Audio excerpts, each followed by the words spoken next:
let us remember that we are in the holy presence of God, and let us adore him. Now, I think it's fair to say that this year has been a bit of a rollercoaster ride, and we hope the next year will maybe bring us better fortune.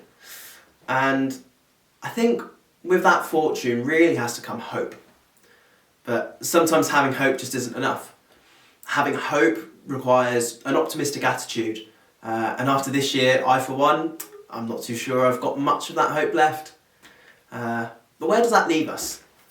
When Paul wrote to the Corinthians, he said, "And now these three remain: faith, hope, and love. But the greatest of these is love." Now, he wasn't suggesting that hope and faith weren't as important as love.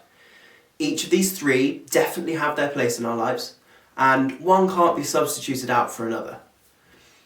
We can't substitute love for hope, we can't substitute hope for faith, none of them. Yet, so many of us try and receive things from God on the basis of hope, rather than faith. Hope looks to the future. For example, I really hope I get to see my cousins at Christmas, or I hope I can go and see some live music soon. But faith is now, and we here at Kintbury really try to live in the now. We act upon our faith and we say, "Here I am, Lord, send me." This too is like the wise men in the story of Jesus' birth. They acted upon their faith of what the prophets said.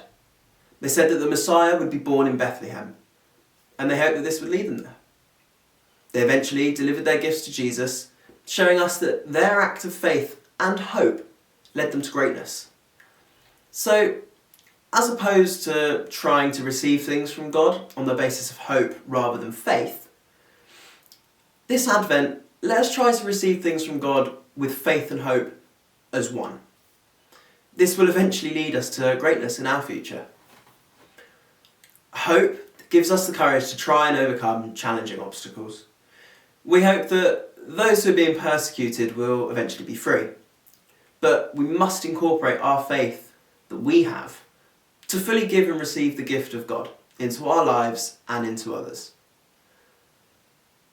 This is perfectly summed up in Hebrews 1:1, where it states, "Faith is the confidence in what we hope for, as it gives us assurance about the things that we cannot see." It's difficult when we're in these challenging circumstances to see what the future holds for us. In these situations, it could be hard to see into next year, or maybe even next month, or next week. But incorporating our faith that we hold in this present moment with our hope for the future will certainly clear our foggy pathways. Dear Lord, help me not to lose faith. Give me the ability to see, hear, and trust you. Help me never to lose faith in hard situations in my life.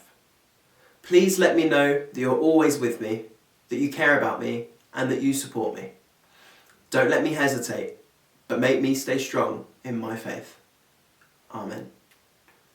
Live Jesus in our hearts forever.